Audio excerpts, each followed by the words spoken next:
안녕하세요. 내 변호사 박 변호사 박주연 변호사입니다. 얼마 전에 안타까운 총기 사고 소식이 있었습니다.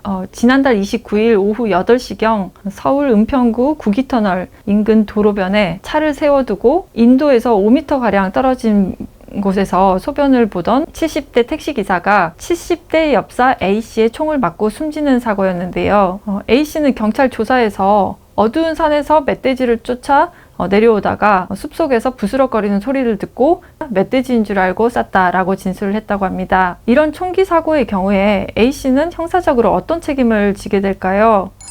범죄는 크게 고의범과 과실범으로 구별을 할 수가 있는데요. 고의범이란 범죄에 대한 인식과 의사가 있는 경우를 말을 합니다. 살인죄의 경우에는 사람을 죽인다는 생각과 의사가 있는 경우에 성립을 합니다. 반면 과실범은 이런 범죄에 대한 고의는 없지만 부주의로 인해서 범죄의 결과를 발생하게 하는 것을 얘기를 합니다. 과실로 사람을 다치게 하면 과실치상, 그리고 과실로 사람을 죽게 하면 과실치사죄가 성립을 하고, 과실범은 고의범보다는 가볍게 처벌합니다. 이 멧돼지를 잡는 엽사 A씨의 경우에는 이 총을 쏠 때 사람이라는 인식과 사람을 죽이겠다는 의사는 없었다고 봐야겠죠. 그렇다면 살인죄는 성립하지 않습니다. 그렇지만 엽사라면은 당연히 총을 쏠 때 주변에 사람은 있는지 아니면 사람이 맞을 가능성이 있는지 조심했었어야 됐는데요. 사고 현장은 인적이 드물고 멧돼지가 출몰하는 지역이기는 했지만 주변에 인도가 있었고 그리고 도로변이었기 때문에 더욱 조심을 했었어야 합니다. 이 A씨는 서울 멧돼지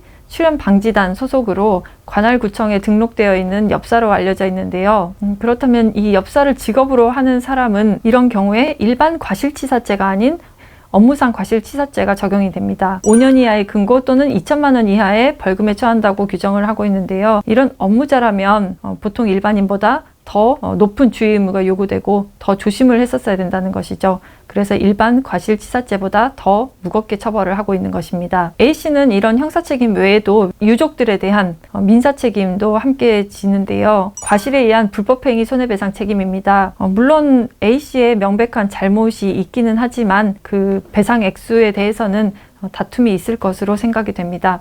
잘 해결되었으면 하는 바람이고요. 오늘은 최근 발생한 이 안타까운 소식에 대해서 발생하는 법적 책임에 대해서 알아보았습니다. 그럼 또 다음 영상에서 뵙겠습니다. 감사합니다.